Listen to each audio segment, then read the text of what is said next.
रची अंगना लिपाई लिहनी चौका पुराई लिहनी चौका पुराई लिहनी हो।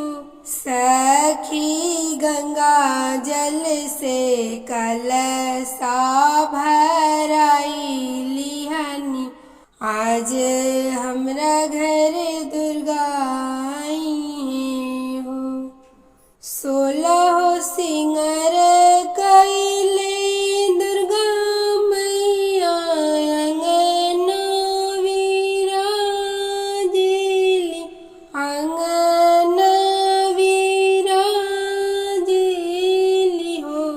सखी 9 दिन पूजब चरनिया भवनवा के भाग जागल हो।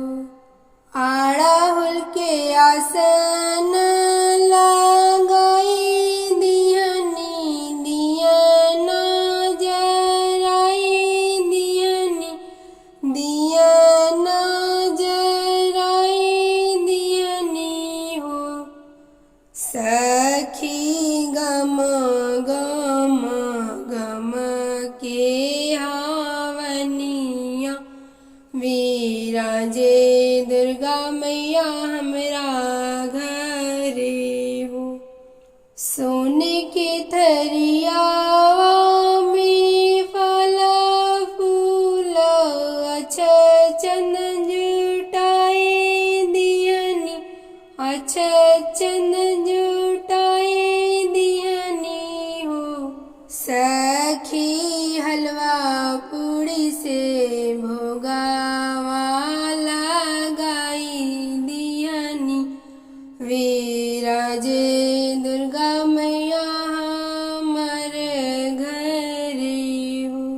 लाले लाल चुनरी मांगाई दिहनी माई के ओढ़ाई दिहनी माई के ओढ़ाई दिहनी हो।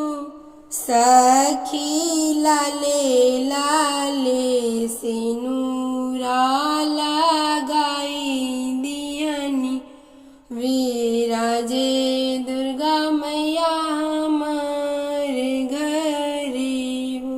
सखी लाले लाल चूड़िया पहिनाई दिहनी विराजे दुर्गा मैया हमार घरे हो। गंगा जल से पाँव पखार दिहनी आरती उतार दिहनी आरती उतार दिहनी हो। सखी छकिया लवंगिया चढ़ाई दिहनी विराजे दुर्गा मैया हमर घरवा हो। रची रची अंगना लिपाई लिहनी चौका पुराई लिहनी चौका पुराई लिहनी हो।